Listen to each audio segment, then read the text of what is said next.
So here we are with an update. Cop car engine is done, like the short block. Got the heads back from the machine shop. I'll show you those in a second. I'm gonna do some updates on those, but those things are great. Everything's coming together smooth for that. Let's just hope it plays, nice together. This thing, I did some cleanup under the hood. I'll show you that real quick. As you can see, went ahead and painted the manifold and adapter. My nitrous bungs are still there. They're just painted over. I put brass in them and shaved them down flush so that I could remove it in the future. Got it prepped for the catch can.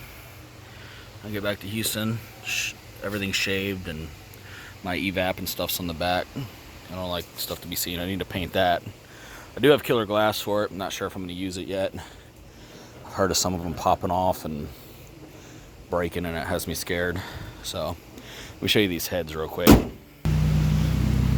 So I'm going to update the intake ports a little bit more for the bigger engine. This was all that was left after the fix. I managed to get everything else out. The seats cut out nice. No welding was done. This is all smooth.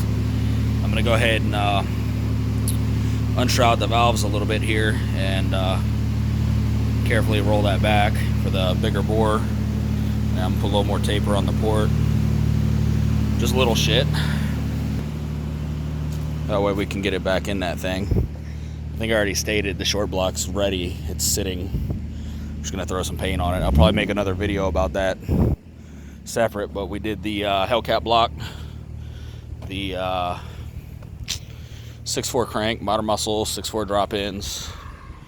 I got the cam out of the Daytona for it. 4,000 stall, SFI flex plate. Did a different spring, a more aggressive spring because I needed more lift. 6.1 manifolds going on it now. 90mm A2 speed throttle body. Got a deal on it. Otherwise, we would have done the motor muscle. The leg maker intake is ordered. We got the Cook's 2-inch long tubes. Had those coated. Those look pretty badass. I'll show them in later videos. But the reason y'all probably clicked on the video, I'm doing 8-speed in this. Don't ask me a bunch of questions in the comments. Eventually I'll go over everything. Yeah, I know everyone claims it can't be done, but it's possible. We're trying to have it done by October. I got the trans, the flex plate, the stall. I believe I got the cross member, got the rear end, got the drive shaft. I got some wiring and electronics to make things communicate and work. I need a shifter still, a 2015 plus shifter. I need a set of axles for the 15 and up, the Scat, SRT, or Hellcat. It's just stock shit. And I need a cradle because I'm obviously going to the new rear. I was going to have a drive shaft made to bolt it to the old rear, but I do have the 392s in this, and that's going to be that's going to be crazy with the 8-speed. It's going to be worthless for a few years, so I don't want to go that route. So I got a 309 for it. Yeah, so, and some other companies might be jumping on board. I'll name these companies and what I used when we get down to it, and I'll go through everything with y'all. I'll be transparent. Again, I just felt like it was time for someone to do it. This was an idea, man, like less than 3 days ago. I was like, I want to do it, and then a deal kind of fell on my lap. Then I was like, fuck it, let me make some calls. We're going to make this happen. So we're going to do it. Going to pick up the transmission and shit Saturday. Today is Wednesday. And the wiring and other little control boxes and stuff I'm picking up Friday. I'll go over that. A lot of that stuff I'm probably just going to post on Instagram. My Instagram, if you ain't following it, you should. Right here. So don't be a dick, because I'm the only dick on my Instagram, and I don't really like to block people, but I will, because I don't care to argue back and forth. So there's that. There'll be a lot of shit on that I won't post on here. This is just to kind of let y'all know what I'm doing.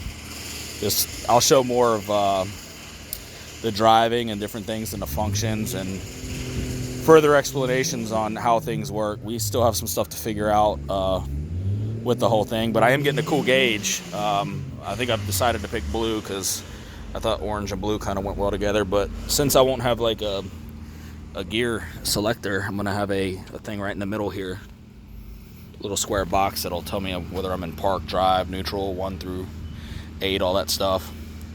And I think I'm gonna keep the center console like that, possibly for now, and put the stock shifter underneath and do like something that looks like a manual trans shift knob so that it still looks hidden. I do need a brake pedal out of an automatic to match these, which should be pretty easy to get.